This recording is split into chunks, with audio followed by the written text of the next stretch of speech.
Um, I think it's no. I'm using it now.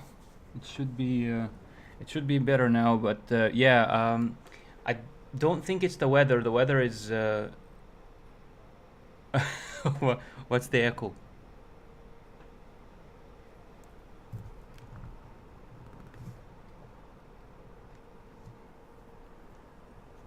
It's it shouldn't be the weather, no. But I am using what should I call it? Like mobile internet, like broadband for the home. But it's mobile. It's not like it's not like a ground line, whatever it's called. And it's just because it's better here. I mean, faster at least. I can get a faster speed. Believe it or not, I can get a faster speed for a lower price. Uh, Broadband. No, no, no, no.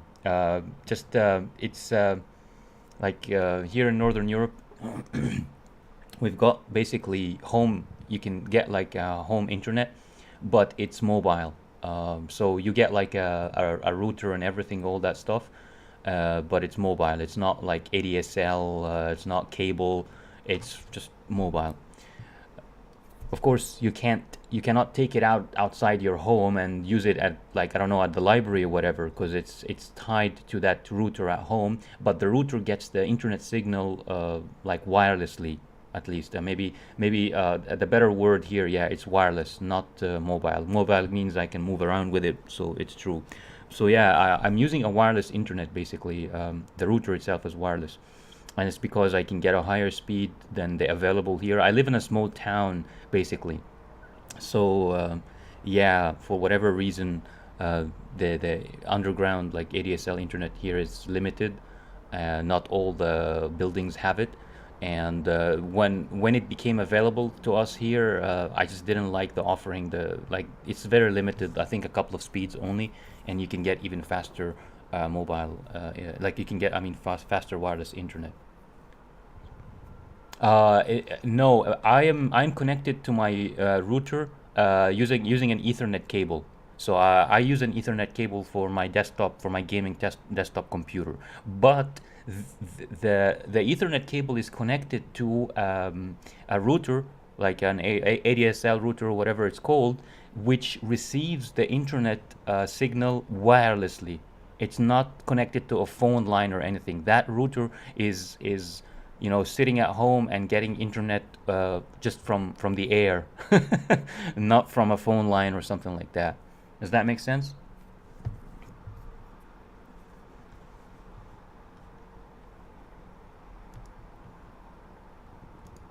Yeah, yeah. So that's the issue. But I think that yeah, yeah. Here in this town, I don't even have the cable option. The issue is that it's not so bad. Like right now, I'm using my phone's internet. I'm tethering my phone. I'm literally tethering my phone to stream, and it's much better, believe it or not. I get much better internet, but it's because it's a different provider. It's a different company. I use it like I rely on a different company for my phone and its internet, and there's like this other company that I rely on for my home ADSL internet connection, and then on yeah, yeah, yeah, yeah, exactly, exactly. Yep, you could definitely say so.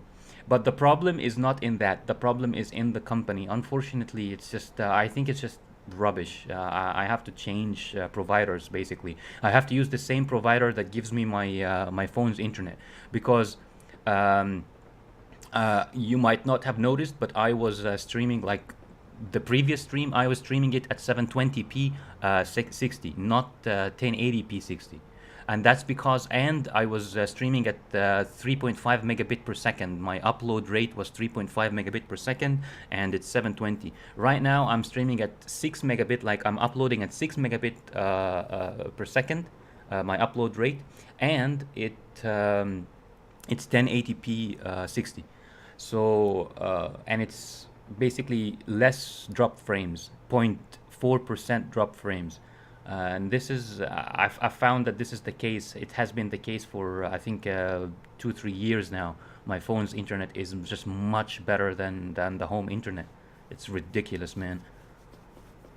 Yeah, yeah, exactly, exactly. It is cheaper to upgrade my phone, and here in Northern Europe, it's like they don't really put any restrictions on you. If you want to tether, if you want to tether your internet, your phone's internet, they don't mind. I know that in other countries they block that. Like I used to live in the UK, in England, and in England, the internet is more expensive, and it's like it's harder to get good speeds and stuff like that. And they tether like on your phone, they block your tethering. You can't tether your phone's internet and get like decent speeds and stuff like that. It doesn't work here. They don't care. It's generally the internet is really good here, but the company I'm using, unfortunately, uh, I went for lowest price.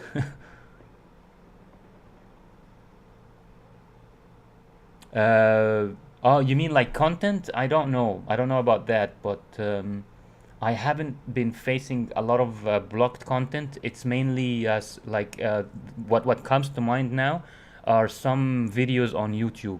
Like if I try to access certain videos on YouTube, it would tell me, "Oh, this video is blocked in your country." That's the worst I've seen in terms of filtering internet content. But in the case of like England, in the UK, what they do is they just outright prevent you from tethering your phone's internet. They don't want you to use your phone's internet on your laptop or something like that. They just don't want you to do that because I don't know, the population is really high. A lot of people abuse it or whatever, so I guess they just close the door right from the start. But here, in Nordic countries and Scandinavia, just they don't do that. I guess maybe the population is less. I don't know. There are less abusers. I'm not sure what it is exactly, but I think it's much much better here. They just let you, yeah, like they don't block tethering or anything like that.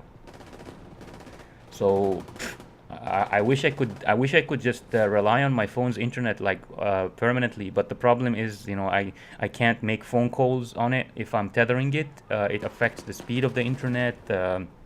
If there's a phone call, and also my phone gets really hot, and I think it reduces the lifetime of the phone itself because the phone gets so hot.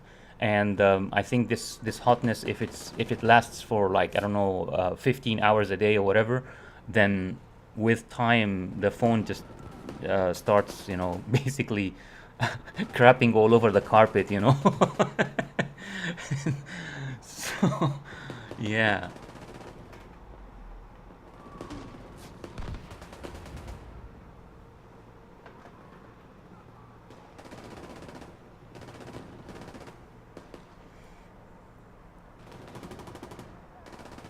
And man, I think there is also I think there is an issue with Twitch too, like counting viewers. Like I'm not sure if Sal is still at least lurking. Like if Sal is lurking and you are here, I Rebel G, and I am. There's like at least one machine. I know that the Kindle. I know that Amazon, the Twitch app on Amazon just doesn't count because I've got this Amazon device, the Kindle Fire, and it just doesn't count. Like I watch my own stream sometimes on it just to keep track of the chat and the stream itself, and I never see the counter going up if I'm watching on Amazon Kindle, on Kindle Fire, I mean. So there is just some weird stuff going on. But if you and like Asal is still here and you're here, I'm here. I'm pretty sure that there should be at least two extra viewers. But it says right now there are four viewers, and this cannot be true. This just can't be true. I think there is something wrong, man, with Twitch or something. I'm not sure what is going on. But I mean, why they're not counting at least two extra viewers or something like that? Because I also know like a friend of mine lurks and stuff, so it's just weird.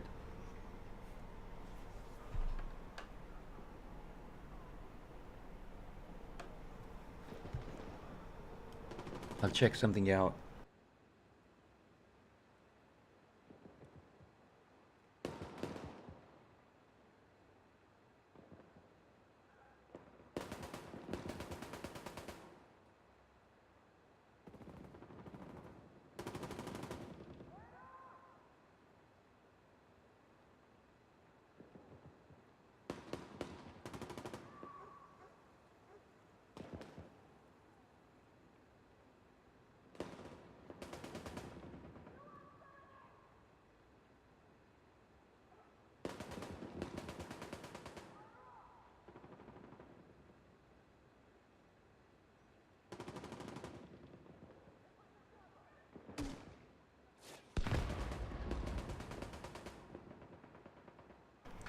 Yeah, I think it should be fine now. I hope so, at least.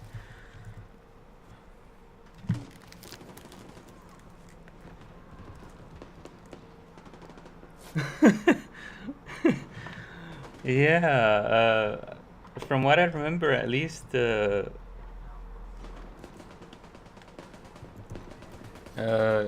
girls do that.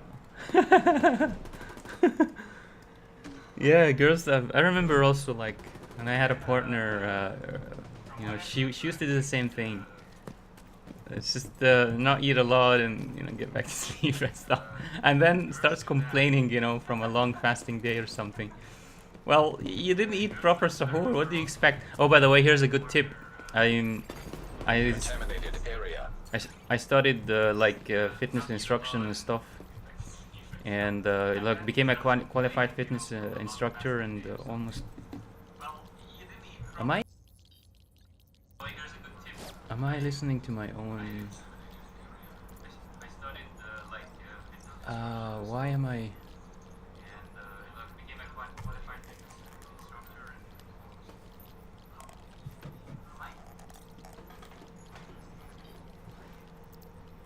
Oh, I think I had the stream that's running in the background.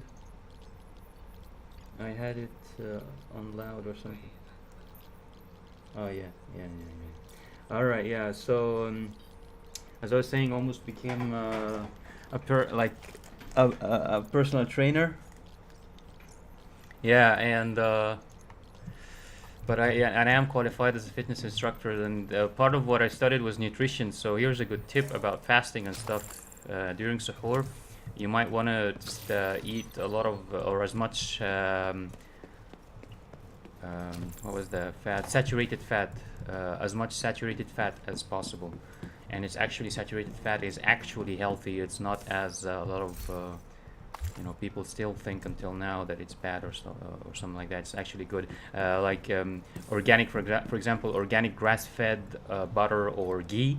Ghee is like clarified butter that was stripped of its protein, basically.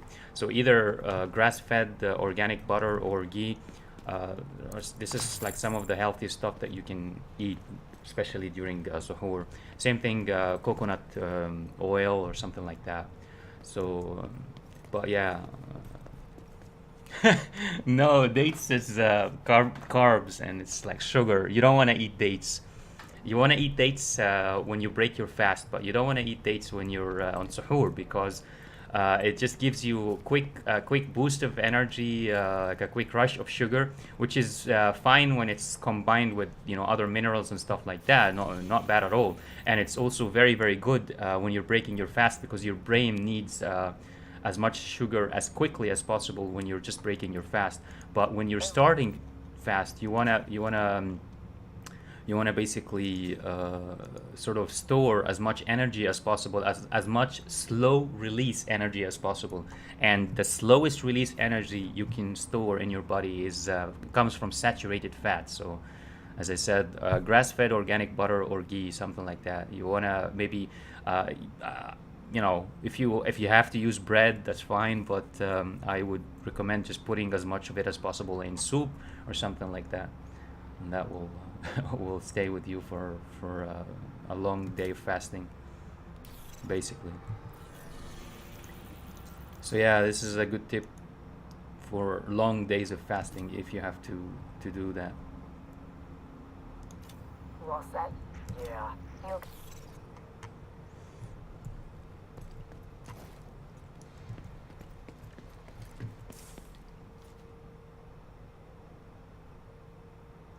Yeah, yeah, it's part of the sunnah, our sunnah that 1/3 for your food, 1/3 for your drinks, and 1/3 for your breath, so you can actually breathe.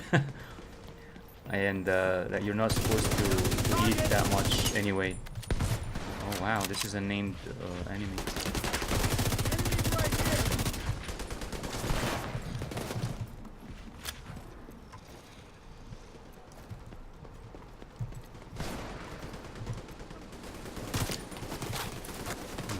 Wow.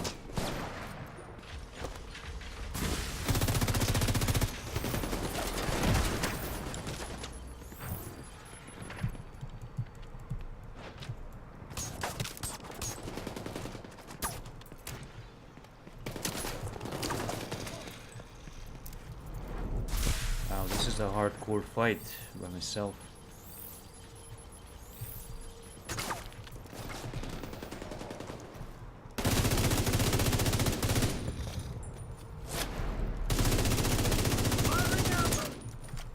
This is one of the nice things about this game, is that you just bump you bump into these named enemies with names like this dude randomly sometimes in the world. If you just explore and walk around, you can just sometimes come across them, and they're usually hard to beat.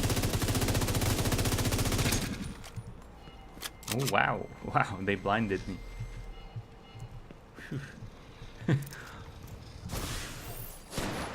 Yes, yes, rice. Rice actually makes you want to have more bread and rice. Carbohydrates of that type.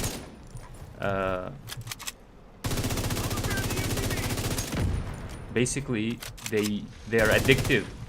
They're like sugar. They're like sugar in the sense that they have this addictive effect on the body. Like when you eat some of them, your body wants to have more.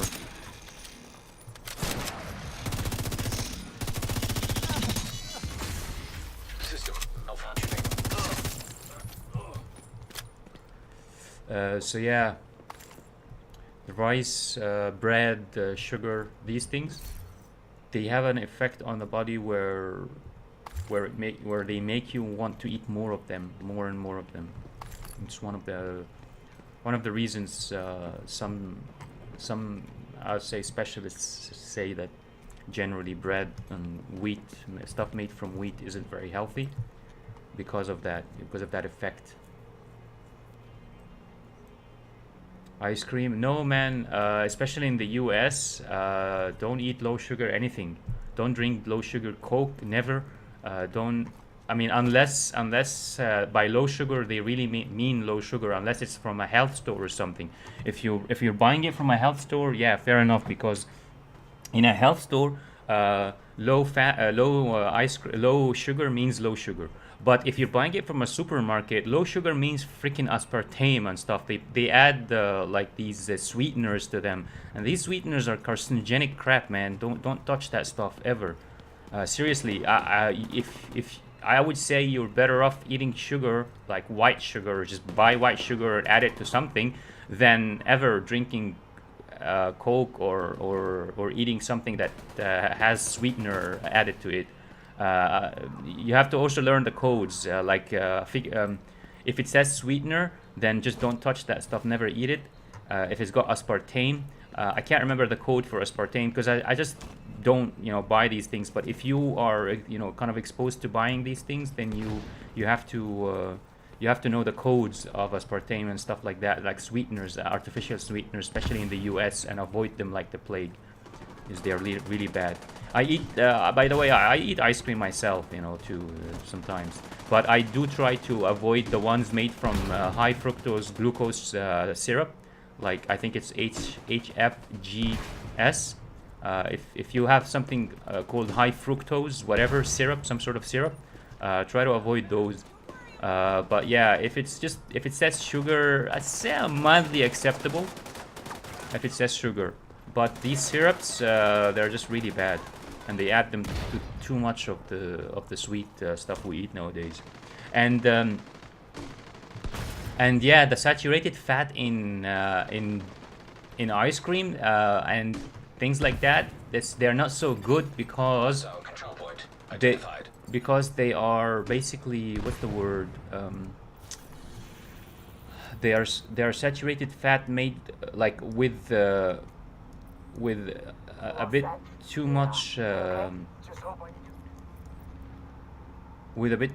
dairy, like the bad parts of dairy products. Like I know butter and ghee are dairy products, but they, like, especially ghee is healthier because it's stripped of its protein part of the dairy, like of the milk. So I wouldn't say that the saturated fat you would get from dairy products are super healthy. Because I mean, the fat itself is healthy, but the problem is what comes with the fat. What are you eating the fat with? So if you're eating too much sugar with the fat, that's not very good. If you're eating too much dairy product, like contemporary dairy products, that's not very healthy either. But if you strip away or you minimize like butter, organic grass-fed butter minimizes the protein part of the dairy product, so that's why it's acceptable or even healthy and good. Ghee is even the best ghee because it's completely stripped of its protein component, dairy protein component. So yeah, those would be the healthy saturated fat, but Hey, not the saturated you. fat mixed with some other stuff.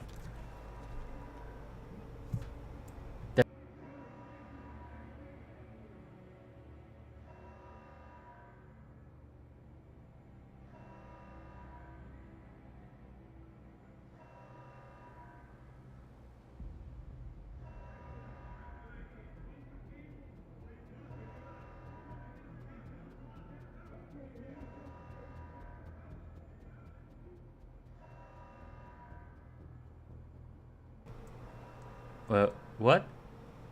Uh, you can't hear me now?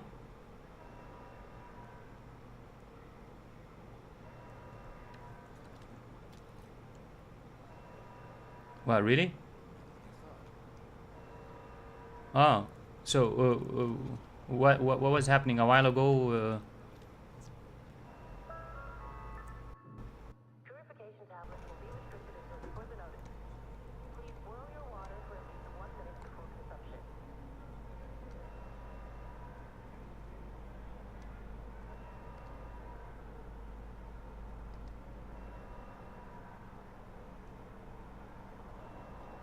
Yeah, if they say low sugar and it doesn't taste good, they're probably talking about sweeteners, man. I don't like the taste of sweeteners either. These aspartame stuff, and it's just tastes really bad. And nobody should be eating that crap.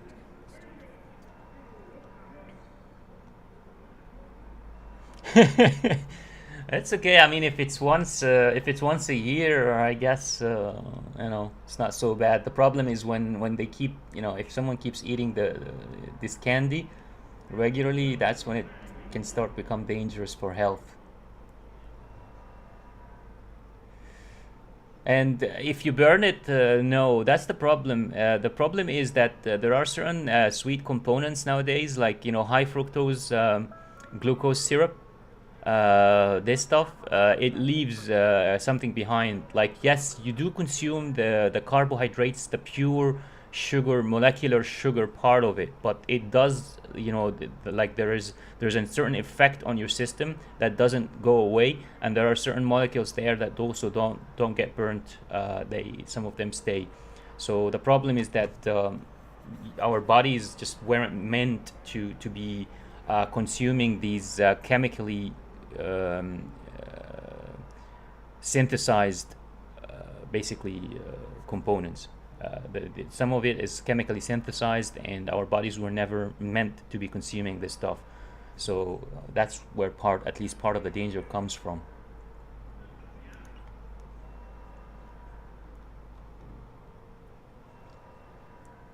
Rice, by the way, by way of rice, Sal, rice is one of the safest. I'm not gonna say it's healthy. I'm not saying it's healthy, but it's one of the safest sources of carbohydrates you can eat. If you have to choose between rice and bread, you definitely go for rice, man. So rice and beef is fine. Meat is also fine as long as it's, away, free from hormones, growth hormones, and like the animals, the cattle that or the cows that the beef comes from were not fed growth hormones, GH. They were not given too many antibiotics, that sort of thing. It's fine. So beef is like meat is fine. Wild fish, fish that is caught from the wild, not sourced from what are they called? Fish farms. Is amazing. So meat, like healthy meat, is really good. Organic or grass fed, wild, that sort of thing. And rice is not so bad. It's acceptable. I would say rice is much healthier than wheat based products like bread and stuff like that. Oh, that's weird. Why would I cut out? That is weird, man.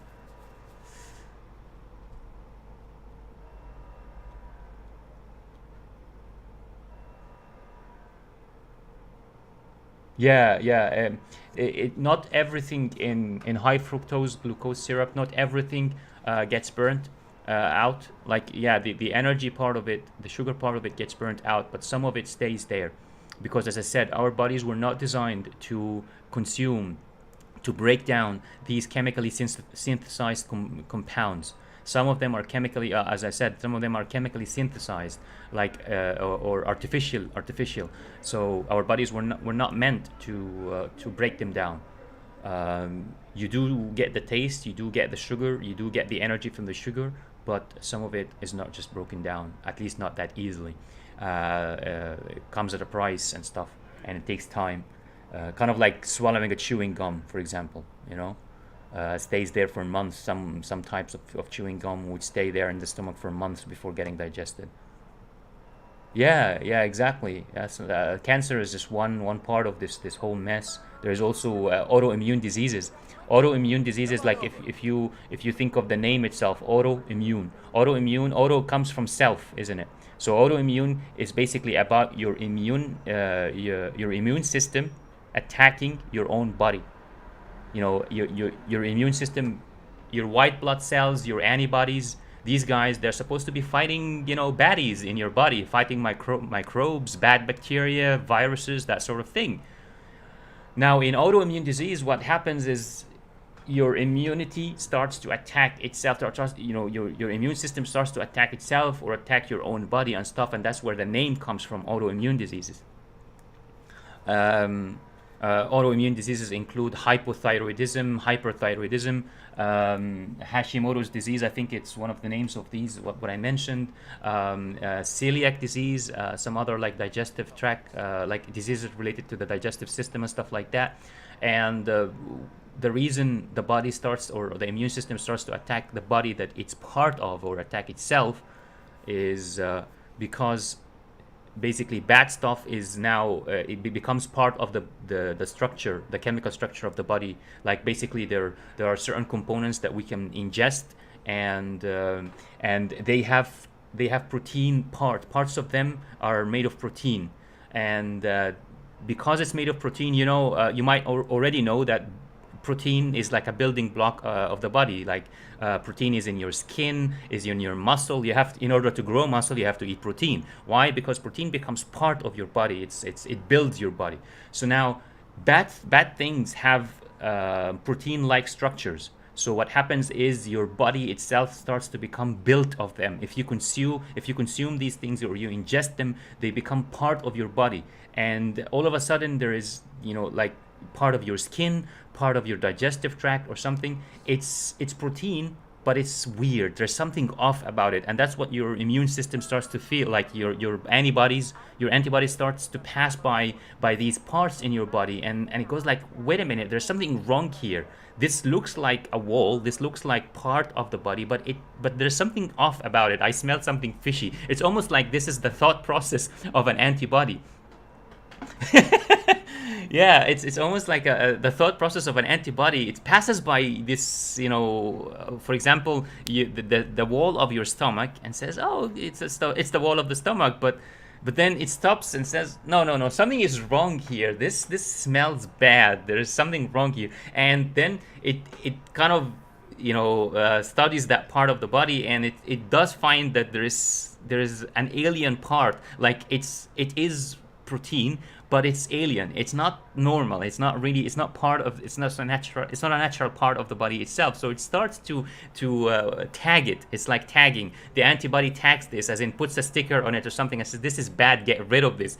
But what it just did was it put a tag on part of your body, on part of the cell, like part of the stomach wall, part of your intestinal wall, something like that. So now your immune system, your white blood cells and stuff, they start to come and attack that. You start to attack it, as in they try to break it down. They try to break down part of your own body. So inflammation happens, and it becomes chronic inflammation, because they are breaking down part of the body, and the body is trying to also heal itself. Like your immune system is breaking it down, but the other parts of the body are trying to heal it because it's part of the body. So it becomes this chronic inflammation crazy cycle in the body, and that's where a lot of diseases like come from. And some doctors, they I don't think even I read this stuff. I didn't obviously invent it. I read it in books written by some medical doctors, a few medical doctors, but apparently not all medical doctors study this stuff. It's some of the rebels,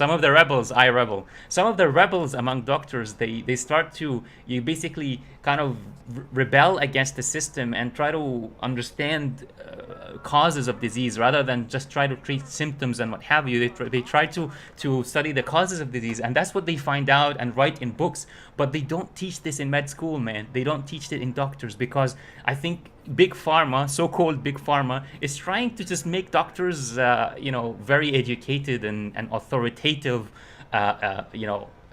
well-dressed salesmen or something. I mean, that's just how I think about it. But I ask myself, why don't they teach this in med school? Why do doctors have to, research this on their own and then, publish these things in not very famous books? And there's just no other explanation other than there is, some sort of profit-driven way of putting together the curricula of med schools and stuff.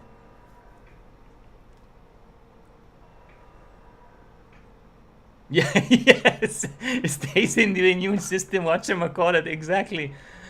Yeah, yeah. I swear, man, it's there's some weird stuff, and I think the companies that synthesize this crap, they know about this, but they don't care because it brings them profit. Yeah, yeah. Yep, exactly, Sal. Big Pharma makes a lot of money off of our diseases. Exactly, man. And the thing is, some people think this is crazy conspiracy theory. But my response to this: what is conspiracy theory about caring deeply about your stock market, your stock prices in the market? What's conspiracy? There's no conspiracy about this. This is natural human behavior. You have invested millions or billions in a certain industry, in stocks for a certain company. Then what is so conspiracy or conspiratorial about protecting your assets, protecting your investments? You would do, like a lot of people would do it. Maybe not you and me. We are not going to hurt humanity. We're not going to compromise our values just for extra money, because we believe this life, this dunya, this life is trivial and it's temporary. It's just 60, 70, maybe 100 years if we live very, very long. But then it's still temporary, not forever. It's not an eternal life. But others out there, some of them, they don't even believe in an afterlife. They don't believe in eternity. They don't believe in any things. They think it's just this life and that's all. And some of them don't believe that there's a judge out there who will judge them at some point. So if they can get away from with it, if they are not being judged by the law itself, by the country, if they are not going to get caught, why not? Why not do whatever it takes to protect their assets? To protect their investments and stuff like that. I don't think there is any conspiracy theory about this. This is just natural human behavior, man.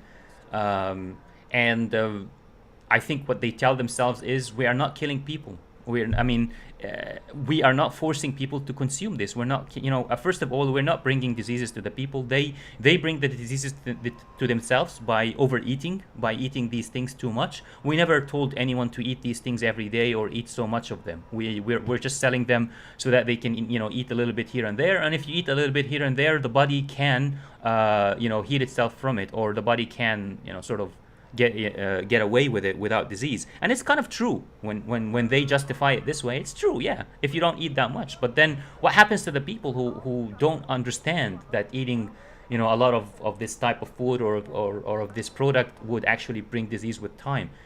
These people would get diseases, and these other people who are profit driven, they say, we never caused the diseases intentionally, we never killed anybody. They killed themselves slowly, gradually, by their own choices. And that's how these people think. And so that's why I say there is no conspiracy about this. There are some people out there who think this way, who say we never killed anybody, we never forced anyone to buy these products. They are the ones who did it to themselves with their own choices. They chose. We never forced anyone to do anything. They chose to buy our products. They chose to eat this every day. They chose to do this every day. So that's it.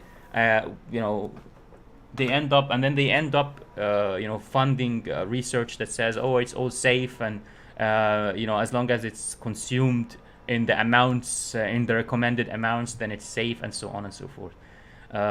So in a way, it's complicated. Parts of what they are saying is true, but it's also devious. The other parts of it are devious, and they know that, some on some deeper level, they know that they are killing some people slowly, and that they are relying on people's laziness and people's weakness in resisting certain foods and stuff like that. They know deep down inside that they're relying on that. So yeah, from my perspective, there is no conspiracy theory here, man. It's just all natural human behavior, protecting people's assets, being profit driven, protecting stock market value, and so on and so forth. That's just what the world is about nowadays. Yep. Exactly. iRebel. They make it's like a closed cycle. So the food companies bring you diseases slowly using certain components in the food, chemically synthesized components that the body was never meant to consume, and then the pharmaceutical companies make pills to fix, between, exactly, in between quotation marks, make you some pills that fix some of these issues, but they don't really fix it. It's called palliative care. You can look it up.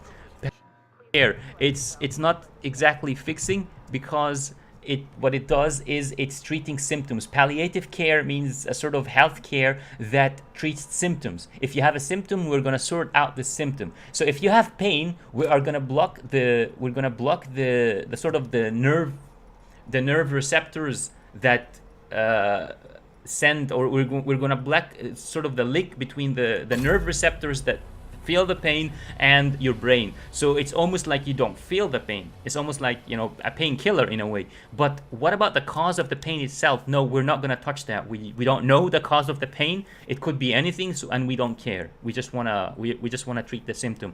And if you talk to enough doctors, like medical doctors, Safe area entered. enough also people in research in pharmaceutical companies, you will actually see them thinking that way. I swear, I'm not exaggerating. I think I might have that documented on my YouTube channel. I've had conversations with people before in the game Black Desert Online. I played Black Desert Online. It's a Korean MMORPG. I played it for probably hundreds of hours, and I think I've streamed quite a bit of it. So it's probably documented there. I've had conversations with people on it, and I swear that's how they think. I've talked to some of them, and they say, "What's wrong with treating just symptoms? What is so wrong about that? There's nothing wrong with that." And from my perspective, I find that very, very, very strange thinking. How can you think that way? We are supposed to be treating causes, not symptoms. The pain that you feel is a symptom of a cause. We have to find out that cause and treat it, so that you don't get the pain again. What's the use of blocking the pain? I mean, if the pain gets too much, that's fine. I understand you want to block that pain so that you can live easier. But how can you think that it's fine to block the pain every single day for years and years and not care about the cause of the pain, so you can stop the cause itself? I swear there are a lot of people, there are probably hundreds of thousands of specialists, not ignorant people, specialists in their fields, who think that way. They really do believe that it's fine to treat only to treat only symptoms and not care about the causes. What's so wrong about that? There are a lot of people who think that way. Like, because when I corner them, when I keep using information, and I bring them examples, and I bring them articles from Wikipedia, and where they can find for themselves that countless, the vast majority, the absolute majority of medicines out there and treatments and what have you, they are only tackling the symptoms, not the causes. Eventually, once they find that this is a fact, it's not some sort of claim, it's actual fact, they start saying these things. They start, well, what's wrong with that? There's nothing wrong with that. It's fine. Man, scary that how many specialists in the world think that way today. Yeah, yeah, yeah. They barely care about our actual. They barely actually care about our health. Exactly. Exactly. In bed with insurance companies. Exactly. They are all together. Work. They're all uh, coordinating with each other, exactly, or coordinating with each other. I mean, why not? When you think about it, people, a lot of people listen to this and they think this is crazy conspiracy theory. Man, there is no conspiracy theory about about wanting to make money. This is just normal human behavior. People want to make money. If the insurance companies can cooperate with pharmaceutical companies, with medical schools and what have you, if they can cooperate together to make money, to live a better life, why not? Why not? Why is so wrong about that? Especially when when they justify it this way. We are not killing anyone. We are not killing. That's what they always say to themselves. We are. They're right. They are right. They don't really hold a knife to anyone's throat. They don't shoot anyone. They don't give anyone poison and this person dies the next day. Exactly. True. They're not killing anyone. So what is killing people slowly? Why are people dying slowly with disease and accumulation of toxicity and what have you? It's with their own, that's what they say, it's with their own choices. People make choices every single day that kill themselves slowly, that makes them die slowly with toxicity and what have you. Why should we be held responsible for that? There is no conspiracy about this. This is just normal human behavior and thinking, and the way that these people talk and think about their own lifestyles and their own choices in life. I mean, those decision makers in pharmaceutical companies, in insurance companies, in med schools, like people who write the curricula of med schools and what have you, they all make choices based on this justification. We're not killing anyone. They keep saying this. We're not killing anyone. So yeah, there's absolutely no conspiracy, like no theory or conspiracy here. It's just the way they do business. They are cooperating with each other, coordinating to basically make as much profit as possible. And quite frankly, we all want to make money. We all want to make as much money as possible, but the way we are different from each other is some people are willing to go certain distance to make that money, while others have their own limits and they draw the line somewhere. That's where we are different. That's how I think about it, really. So I really refuse to attribute any of this to conspiracy. It's not about conspiracy. It's about normal human behavior and about how those humans justify their behavior, their justifications to themselves. Exactly, and it's capitalism at its finest. Exactly, that's just what we get from capitalism. When secular, to be even specific, secular capitalism that is secular in the sense that it is isolated from morals. Capitalism that was isolated from morals and values and haram and halal. This is allowed and this is forbidden. When you have capitalism isolated from all this, exactly, that's what you get. You get this weird monster, that's kind of ruling the world. Yeah, exactly. They decrease the lifespan of humans. Yep. And the future generations using this. Yeah, it's slow killing basically. So they're not killing anyone like quickly, but it's slow death. The captions in your here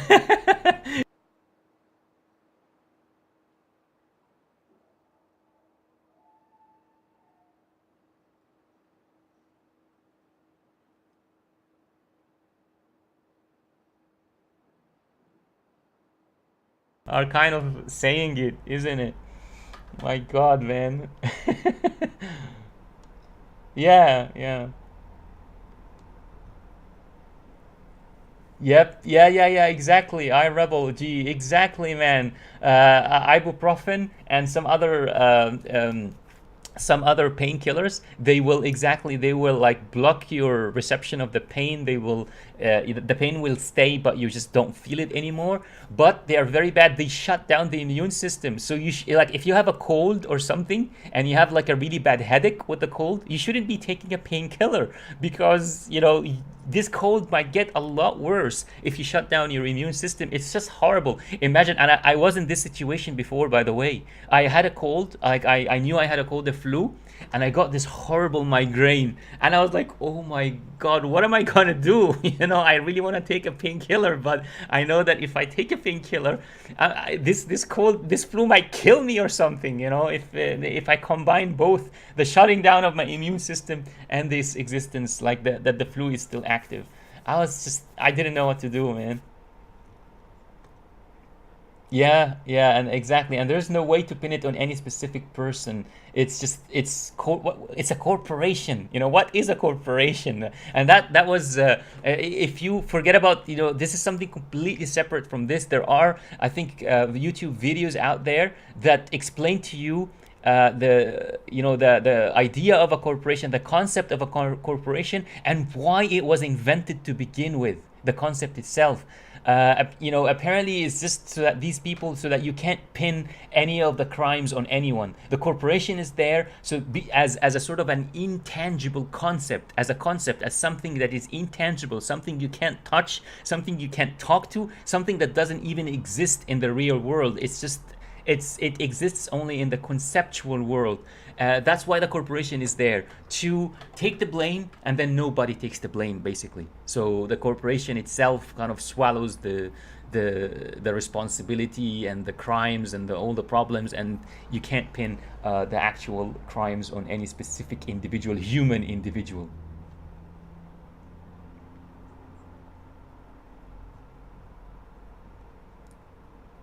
Yeah.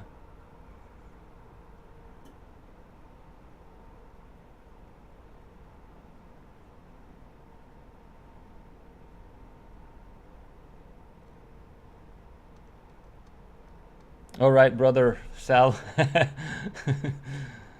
I'm passionate about certain subjects, so I kept talking and talking, and didn't realize this was supposed to be streaming a game. But it was interesting. It was definitely interesting to have this conversation with you guys. Yeah, and it's the lack of education is intentional, by the way.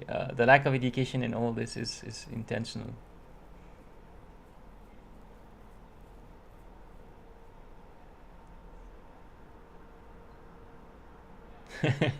Yeah, for me too. It was definitely very interesting to see. Also to see some people, like, at least even two brothers, like, feeling like, okay, yeah, that makes sense. That's a breath of fresh air, as the saying goes. See you, Sal. Sleep well, brother.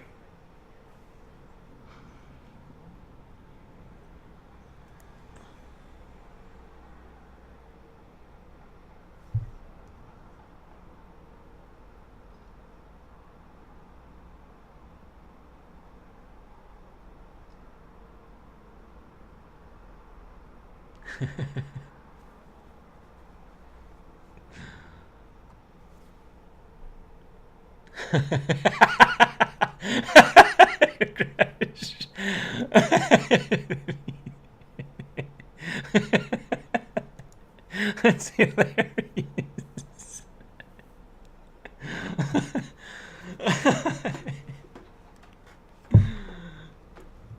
Oh man, I think my ISP crashed my freaking stream.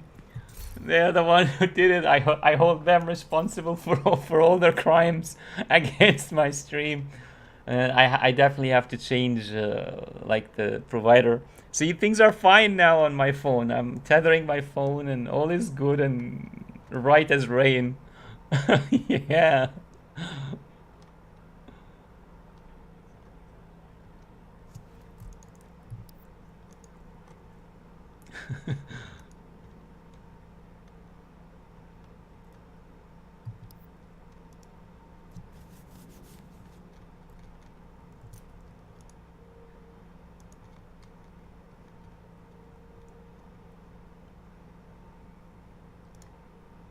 But it was definitely a good change from just mindlessly playing games and just talking about the real issues for a bit. That was good change, man. I liked it.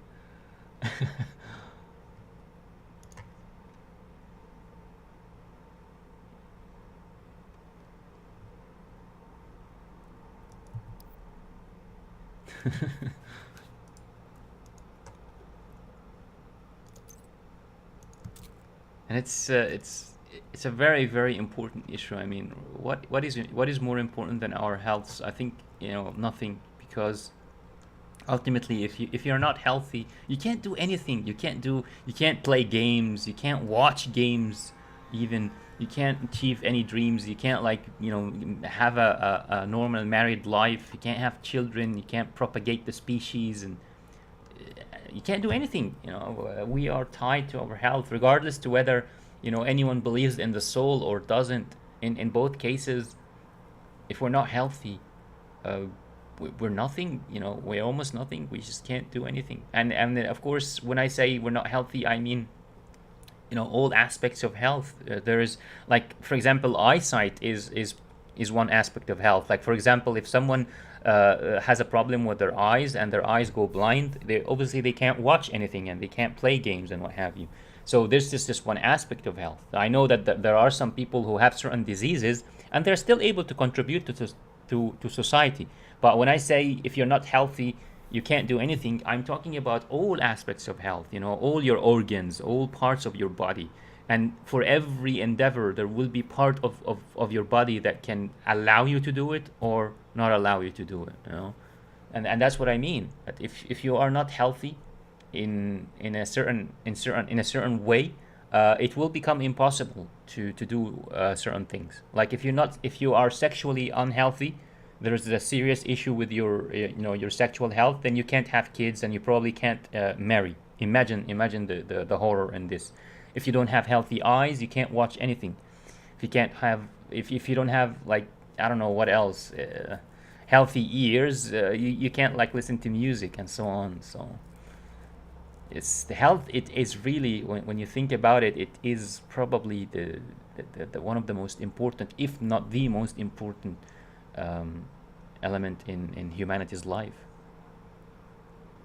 Yeah, exactly. Physical and mental, exactly. I was even talking. I was thinking just about the physical health, but you're right. There is also the mental part of it, the mental health. My God, when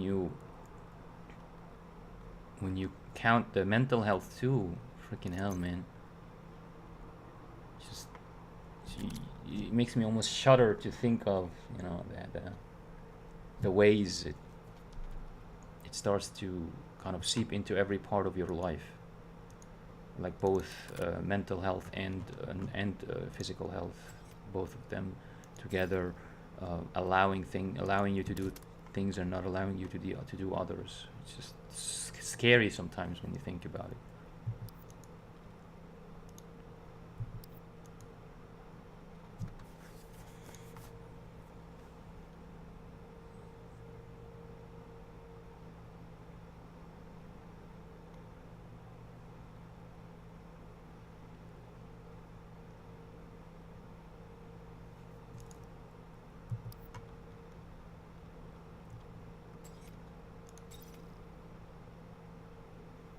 Yeah, of course. I'd love to. I love. I mean, if you have any, like, whenever you have any questions, or if you, like, regardless to now or later, like later, if you're if you're sitting there and thinking about something and you're wondering, you want to talk about it with someone, and I'm live, definitely drop by and just talk about random issues, man. It doesn't happen every day for me while streaming, so I welcome it with open arms. I don't want to. I mean, it's from the name of my channel. I didn't call myself, John Smith or whatever, or Mo. I called, the channel Muslim Gamer TV, for a reason, and one of it was to just sort of uh, include part of my faith and part of my way of thinking about life generally in the gaming itself, so that something happens in games. Because this is what I actually say in my detailed introduction. I say that sometimes I talk about various subjects while gaming or while streaming, ranging from science through religion, and to obscure topics like conspiracy theory and transhumanism. And I'm almost always inspired by something that happens in game, so it's rarely, if ever, completely random.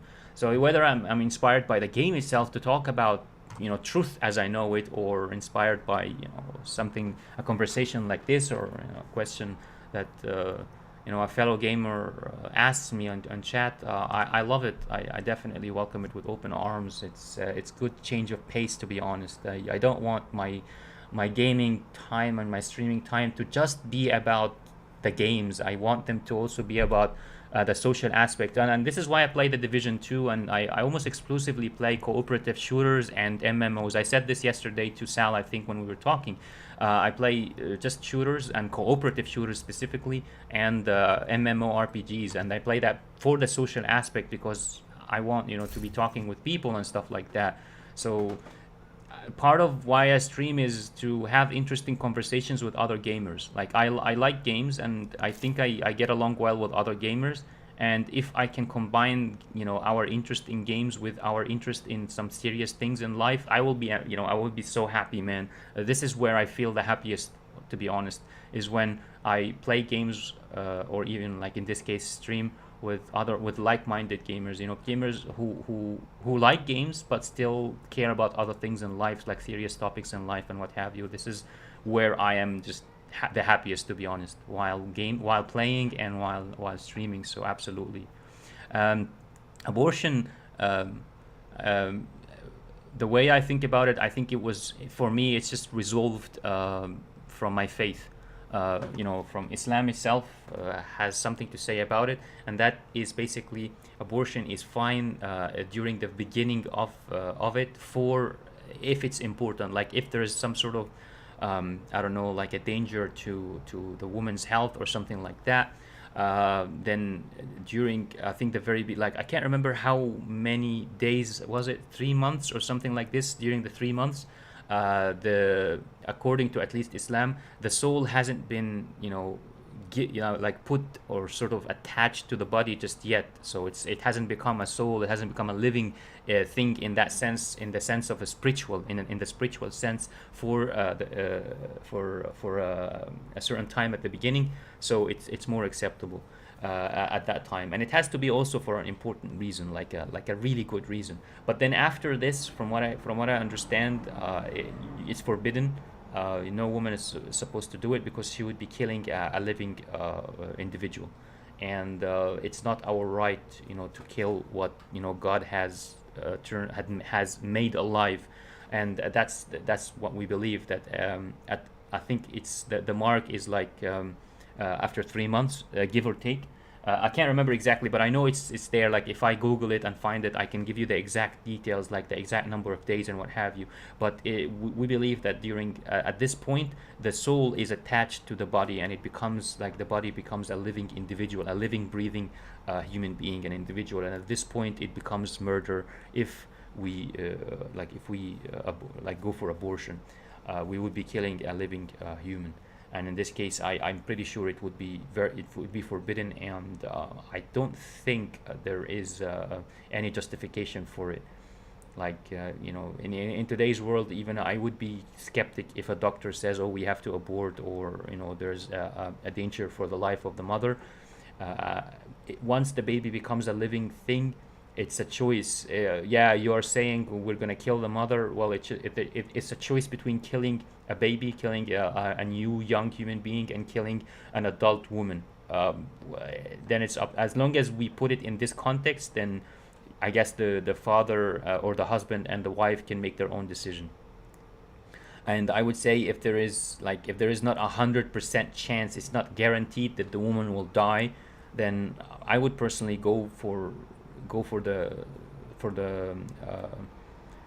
what's the word, birth. Go for the childbirth, if it's not like a guaranteed chance or something. And I don't think any doctor can guarantee death if a woman goes for birth. They would say there's a high chance. In the vast majority, and I'd say 99.9% of the cases, they would say it's a very high chance, but they don't like really specify. They don't say it's guaranteed. So in this case, I would say me, and even though I love the woman, obviously I would love my wife. I wouldn't want anything to to touch one hair of hers, but it's ultimately it's a choice between killing my own child, my own flesh and blood at some point, and between killing the woman I love. So I don't want to make that choice, and I would say that, as I said, I would let my faith make the choice for me. And in this case, as I said, at that point, on that day where I know that that the soul has been attached to the body, and the body has become a living human, I would not go for abortion. No matter what. I would just, pray that God would protect my wife, and take my chances, because I don't want to I don't want to kill, and I don't want to take the decision of killing anyone at that point. Before that, as I said, before it becomes a living person, I guess, yeah, for health reasons, it can be acceptable.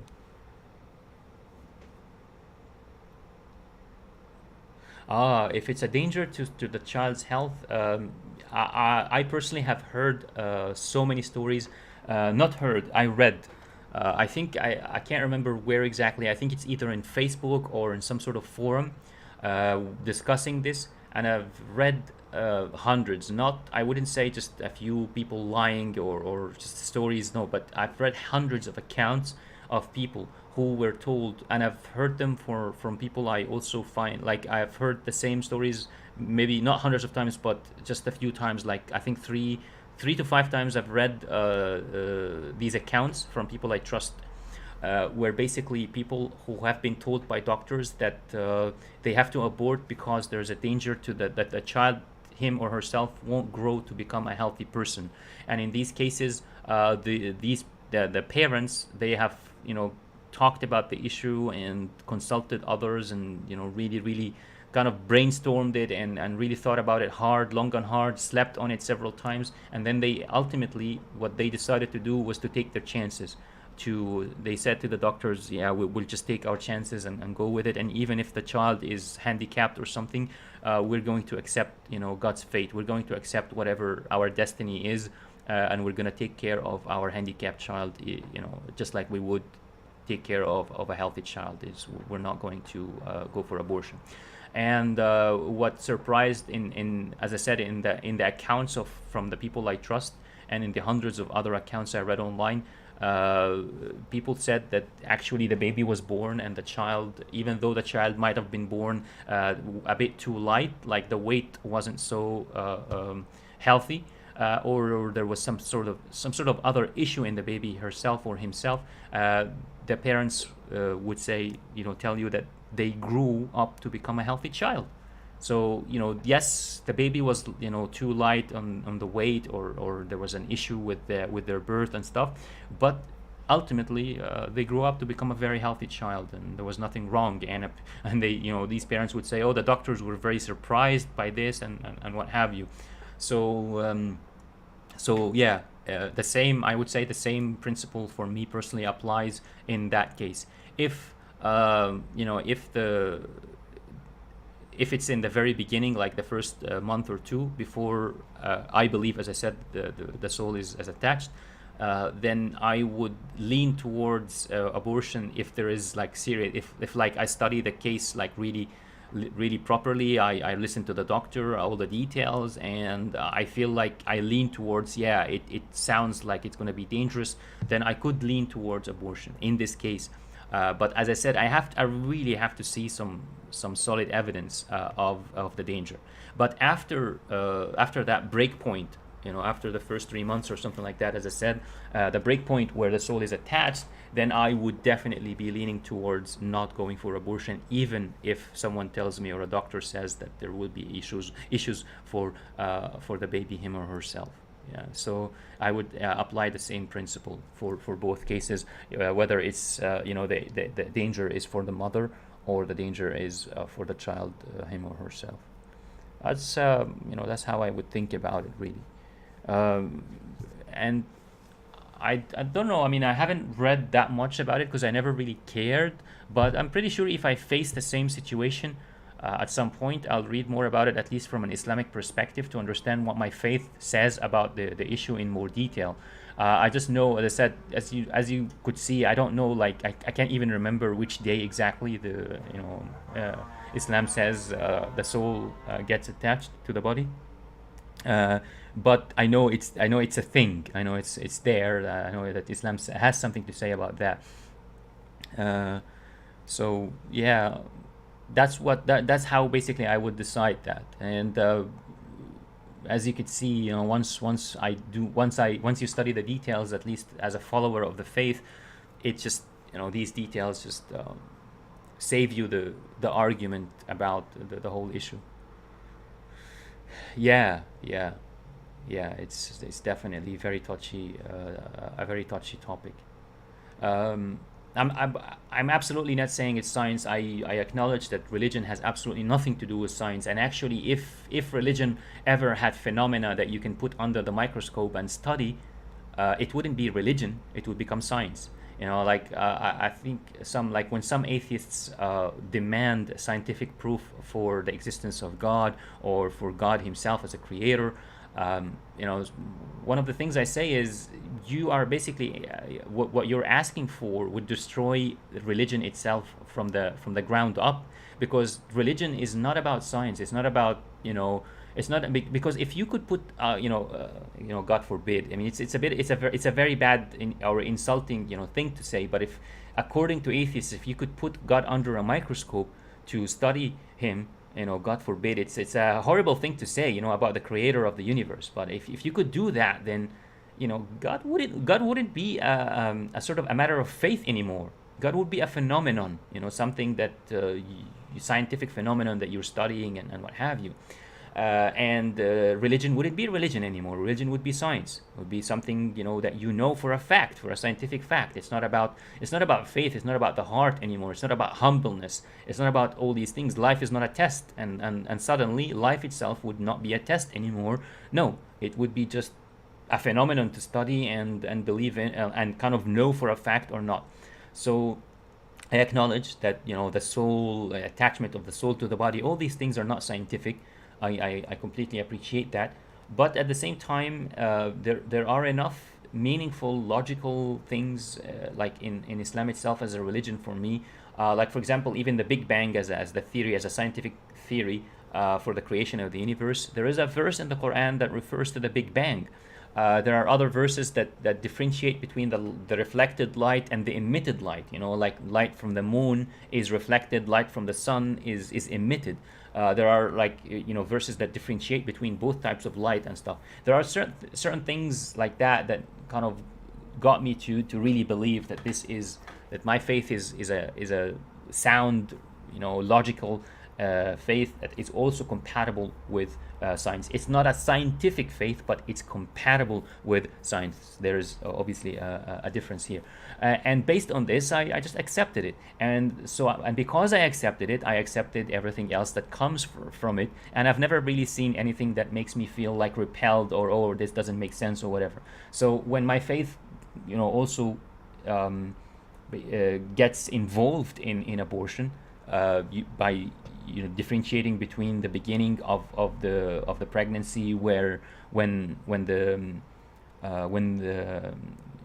embryo is not a living thing yet, and at a certain point when the embryo actually becomes a living human being. So my faith interferes with this and has something to say about that, and that's where it just resolves the matter for me. I would say there's a difference between the beginning of it, when the embryo is not living, and when it becomes living. Once it becomes living, then it is about killing an actual living human individual. Even if they are young, even if they can't make their choices for themselves or whatever, they are a living person. So when you, at least at the very least, even if Islam didn't have anything beyond that to say, that is enough for me, because it creates a completely sort of a different picture. On one day, on specific day, it tells you on that day you are treating a living person. Before that, it's a piece of flesh. So make your even if Islam doesn't have anything to say beyond that, and I think it has. I think Islam has something to say about abortion beyond that. But even if that's all it said, that will be enough for me, because in a certain situation, I am trying to think of what to do about a piece of flesh within my mother that has the potential to become a living person, and on the other situation, I'm actually thinking of a living person, just a very, very, very young living person, a living individual. So it will obviously make the way you think about it completely different. Should I kill this person just because they are young and can't make their own choices, and they don't have their own say, or to protect the mother, or to protect them from themselves or whatever, or from a handicap? Or should I just not get involved and let nature take its course? I definitely am. I mean, I don't say I practice like super faithfully, but I believe very, very strongly. Okay, yeah. I wish you the best of luck with this interview, my friend. I hope it really goes well for you. Whether it ends up with a job or not, I hope in both cases it's the best for you. And yes, it was a very good intellectual discussion. Sure, sure. Uh, uh, my first name is Yasin, and that's here. I'm writing.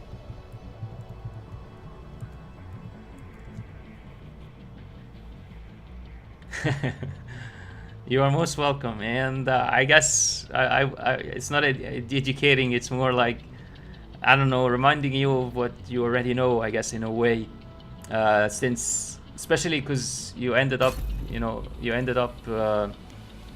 finding it acceptable, and that's where you find out that you're just reminding people of what they themselves know. Because I could say the same exact thing to someone different, and they just don't accept it.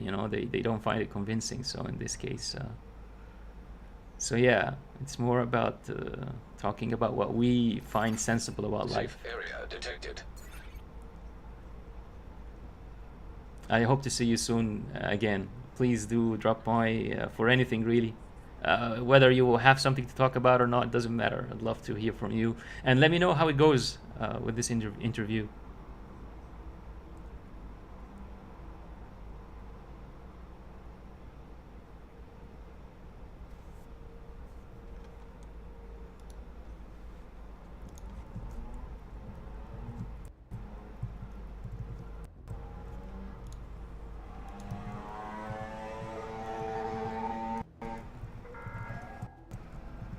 The base of operations is on high alert.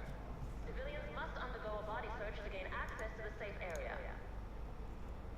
All right, you too. You too. Sleep well and have a good conversation with your potential employer.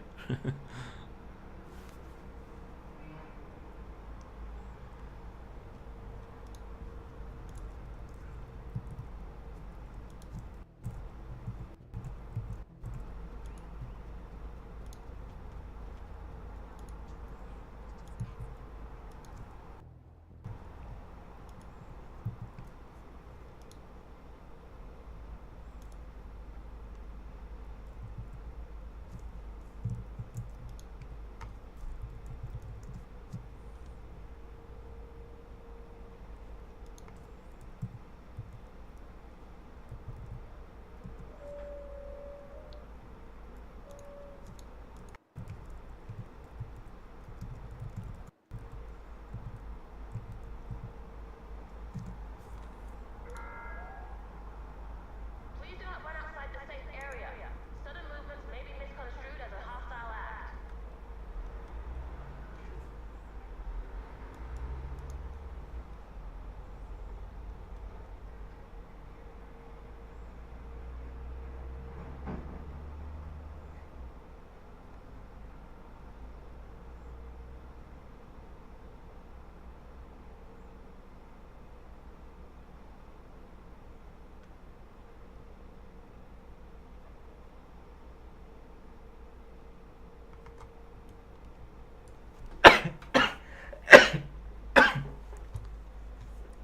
Excuse me.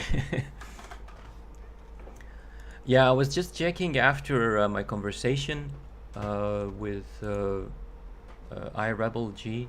I was just checking about the time because I was really curious about the exact time where Islam says that the soul is attached to the body of the embryo, and that's actually 40 days.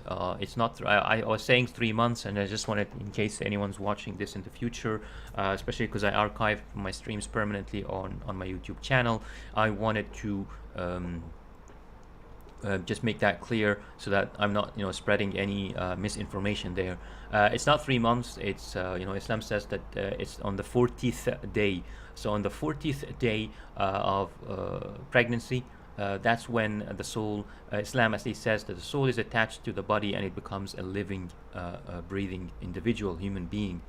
And apparently the opinion of the scholars, the Muslim scholars, is that after that day, then it is forbidden. You cannot go for abortion because you would be killing, obviously, a living human being.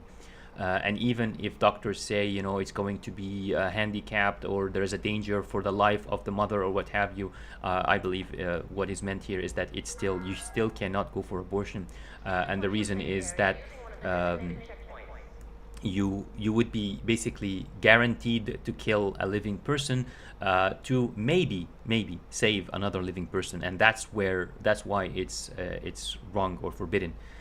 So basically, if after the 40th day and becomes a living human, doctors or someone says there is a danger for the life of the mother, or there's a danger that the person themselves will be handicapped, in both cases you cannot go for abortion according to Islam. And that's because as I said, maybe there will be, something will happen to the mother, but maybe not. And in this, as you can see, this is a sort of maybe not. This is it's a probability here. But if you go for abortion, there is no probability. It's guaranteed that you will be killed. You will be killing a living human after 40 days of pregnancy. After the 40th day, it becomes a living human. So you're guaranteed to be killing a human in this case. So you can't guarantee. You can't basically try to maybe save a life by killing another life, and that's why it's forbidden. It's not acceptable in Islam after the 40th day. Before the 40th day of pregnancy, there's a difference in opinion. Some scholars say it's forbidden, you can't do it. Some people say, some scholars say it's disliked, you shouldn't do it. Others say it is allowed for a good reason, like health or something like that. And others other scholars have said it is allowed, unconditionally before the 40th day, no problem.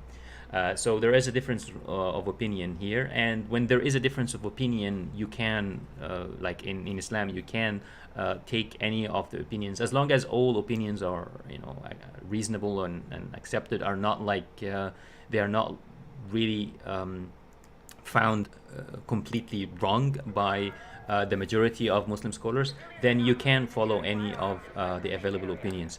And I think I lean towards disliked. I lean towards that it's disliked before the 40th day of pregnancy. So even though it's a piece of flesh before that, I'm leaning towards that it's disliked to go for abortion. But of course, I would weigh out the factors, and if there's real danger for the life of the mother, maybe there isn't. It's disliked, but it's not like horrible, so we could go for it.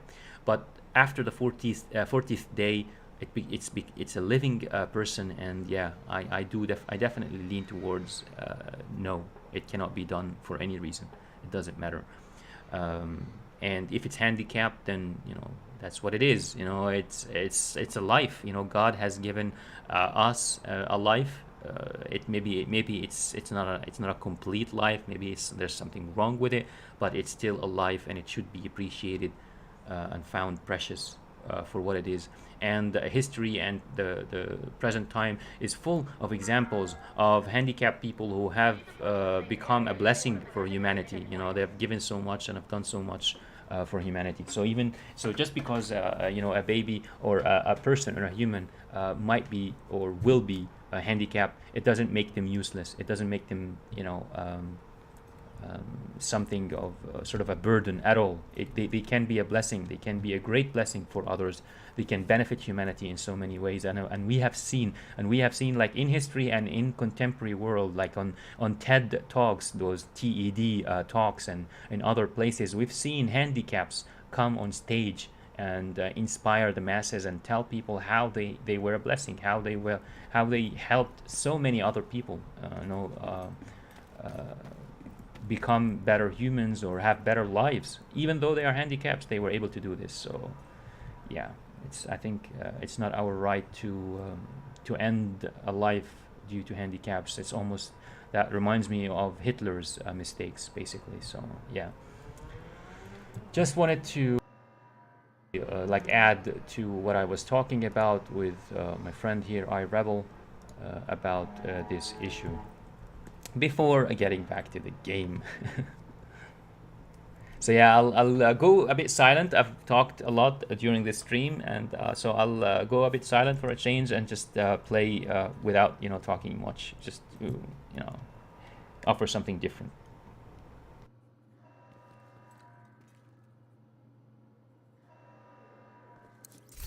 Pleasure to see you.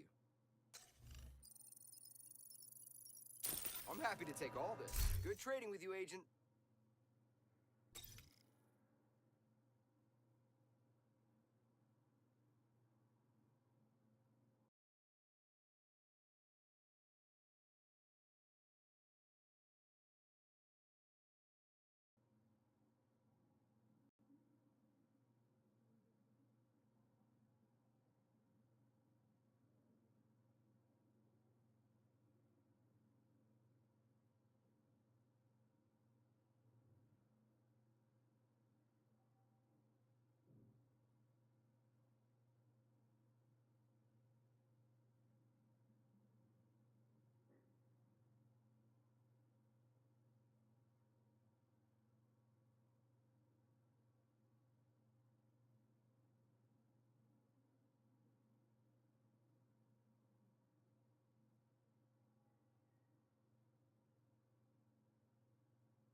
Hey, over here.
Brothers and sisters in faith and in humanity, instead of leaving you waiting for me to return, it might take like 15 minutes or something, so I'm gonna end the stream here and going to restart in very very soon, in about 15 minutes or so. And just for the just in case, I might be on the phone then, so I might not have like an like that at the time.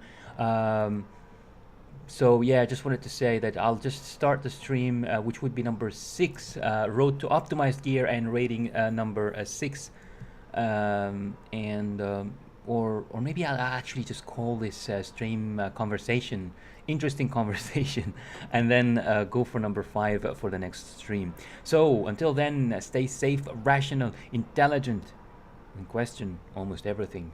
Thank you.